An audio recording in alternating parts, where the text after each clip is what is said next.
प्यार तो बस सपना ही सपना है, लेकिन एक विशेष प्रकार का सपना, एक विशिष्ट सपना जो कि जागने के बहुत करीब है।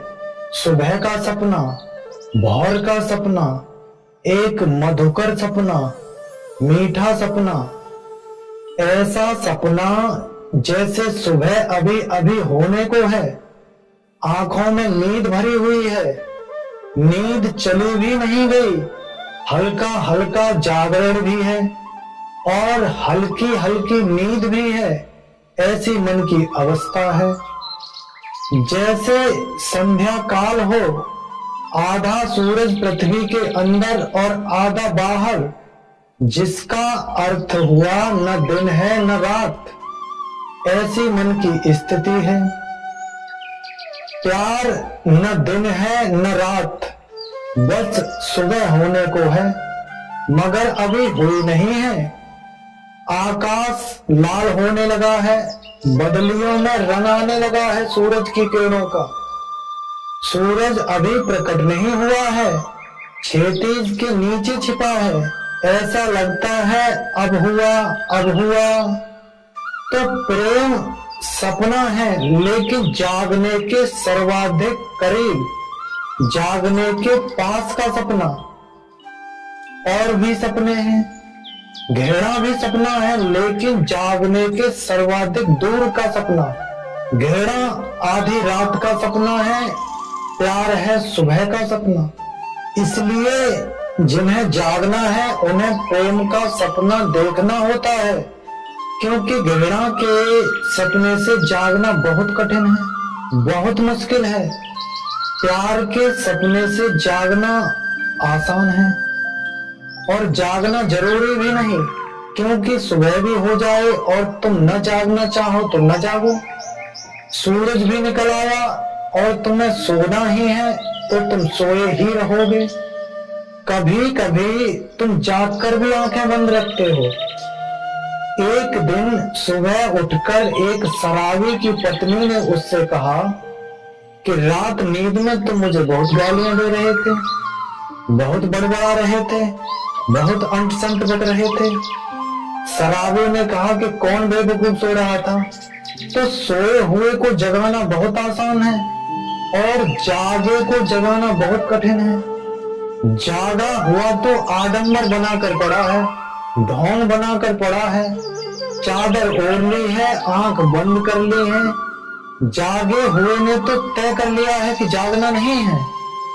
सोया है तो उसे झकझोर दो, उसे पता ही नहीं है, तो झकझोरने से भी जाग जाएगा। लेकिन जो जागा है वह झकझोरने से भी नहीं जागेगा।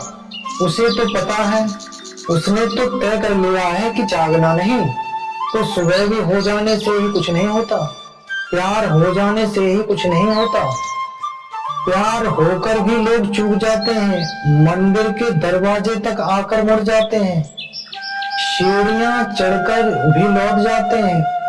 प्यार तो बहुत बार जीवन में घटता है, मगर बहुत थोड़े ही धन्य भागी हैं जो जागते हैं।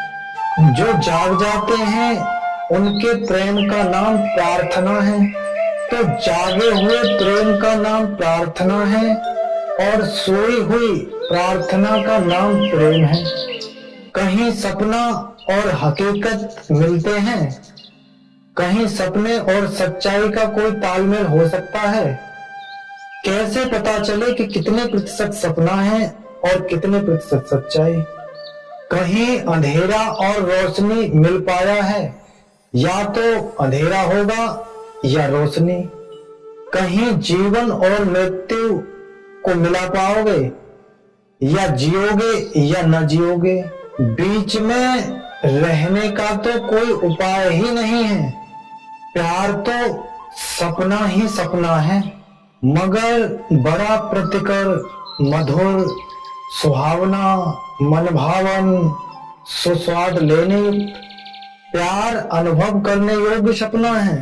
घृणा की तुलना में प्यार जीने योग्य सपना है, लेकिन प्रार्थना की तुलना में नहीं। प्रार्थना की तुलना में तो तुम जितनी जल्दी प्रेम से जाग जाओ उतना ही शुभ है, क्योंकि प्रार्थना के पार परमात्मा है। तो प्रेम की तुलना में प्रार्थना बेहतर, लेकिन प्रार्थना में ही अटके मत रह जाना। पूजा पाठ, अर्चना, प्रार्थना और निवेदन यहीं पर अटके मत रह जाना। तुम्हें ऐसे डूबना है कि प्रार्थी और पार्थ दो न रह जाएं, जैसे भक्त और ईश्वर दो न रह जाएं। तो तुम्हें प्रार्थना से भी आगे जाना है, प्रार्थना से भी छूट जाना है, क्योंकि प्रार्थना भी थोड़ी सी विचार की छाया है। मुसाफिर तो गुजर गया रास्ते से, उसकी परछाई रह गई। रास्ते का तो अंत हो गया, लेकिन रास्ते से जमी धूल अभी भी तुम्हारे वस्त्रों पर है, तुम्हारे कपड़ों पर है, उसे भी धो डालना है। प्रार्थना में भी कहीं ना कहीं मैं शेष रहता है, और जहां मैं है वहां भ्रांति मौजूद है, अंदेशा मौजूद है। प्यार में मैं यानी मेरा कटता है, नष्ट होता है। प्रार्थना में और भी कट जाता है, बस परछाई रह जाती है। लेकिन परछाई ही काफी है भटकाने को। परछाई के पीछे चल पड़े अगर तुम तो भटक जाओगे, बहुत दूर निकल जाओगे। परछाई भी जानी चाहिए। घृणा का संसार है जहां लोग जी रहे हैं, क्योंकि लोग घृणा में जी रहे हैं। जो प्रेम में जीने लगेगा, जो प्यार में जीने लगेगा, उसे तत्काल प्रार्थना में जाना है, और जो प्रार्थना में जीने लगेगा उसे तत्काल परमात्मा में जीना है। तो छोड़ते चलना है, तोड़ते चलना है, अतिक्रमण और अतिक्रमण। वहां पहुंच जाना है जहां मैं और मेरा बचे ही ना, दो बचे ही ना। जहां तक दो है वहां तक सपना है। घृणा जहरीला नाता है और प्यार बड़ा मधुर और मीठा। प्रार्थना बड़ी अमृतपूर्ण है। पराकाष्ठा यानी चरम सीमा तो तब है जब दो न रह जाएं, जब भक्त और परमेश्वर एक ही हो जाएं, जब भक्त परमेश्वर हो और परमेश्वर भक्त हो। और जब तक असत्य की थोड़ी सी मात्रा शेष है, तब तक तुम्हें सजग रहना है, चौकन्ना रहना है, सचेत रहना है।